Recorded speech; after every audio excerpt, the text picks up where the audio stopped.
কিন্তু গার্মেন্টস মালিকরা বা অন্য মালিক হোক, শিল্পপতিরা, পুঁজিপতিরা, ধনীরা, তারা গুলি করে হত্যা করে, না খাওয়ায় মারে, ভবনে চাপা দিয়ে মারে, আগুনে পুড়িয়ে মারে, তাদের বিচার হয় না। এই বিচারহীনতা এই শিল্পে এই দুর্ঘটনাজনিত হত্যাকাণ্ড বাড়িয়ে দিয়েছে, যা আমাদের জাতির জন্য কলঙ্কজনক। আন্তর্জাতিক বাজারে আমাদেরকে এই জন্য অনেক নেতিবাচক পরিণতির সম্মুখীন হতে হয়। সেটা আমরা চাই না। নিরাপদ কারখানা চাই, মানুষ হিসেবে বাঁচতে চাই।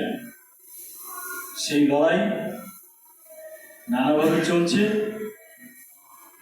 তাজরিন ফ্যাশন এবং রানা প্লাজার শ্রমিকদের ক্ষতিপূরণ আদায় সংগ্রাম কমিটি, তার সাথে আমরা বাংলাদেশের শ্রমিক আন্দোলনের সকল নেতাকর্মী যুক্ত হয়েই এই দাবি আমরা আদায় করবো ইনশাল্লাহ।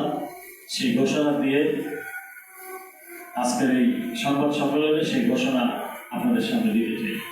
ধন্যবাদ।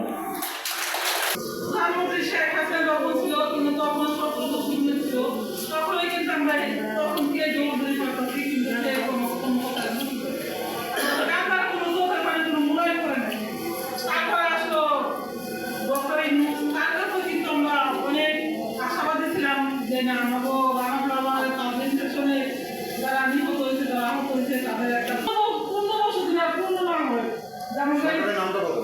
আমার নাম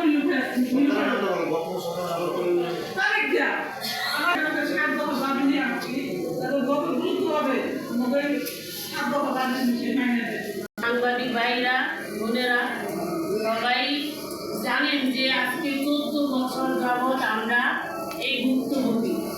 কিন্তু আমরা এতদিন ধরে অনেকভাবে অনেক জায়গায় ঘুরছি, কিন্তু কোনো কিছুর ফলাফল পাইনি। তাই আমরা আজকে জানাইতে চাই যে আমার সাংবাদিক ভাই বোনদেরকে যে জোরহাত করে আমি বলি যে আমাদের এই বিনীত নিবেদনগুলো আপনারা সুন্দর মতো তুলে ধরবেন, যেন আমরা আমাদের দাবিগুলো যেন বাস্তবায়ন হয়।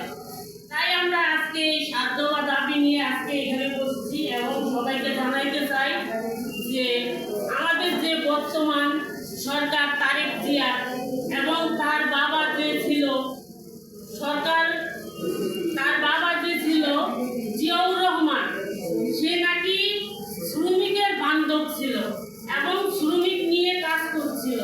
তাই তাকে জানাইতে চাই যেন আমাদের এই তাজরিন রানা প্লাজারের এই দাবিগুলো যেন অতি শীঘ্র এবং অতি তাড়াতাড়ি যেন বাস্তবায়ন হয় এবং আমাদের যেন সুদৃষ্টিতে তাকায়।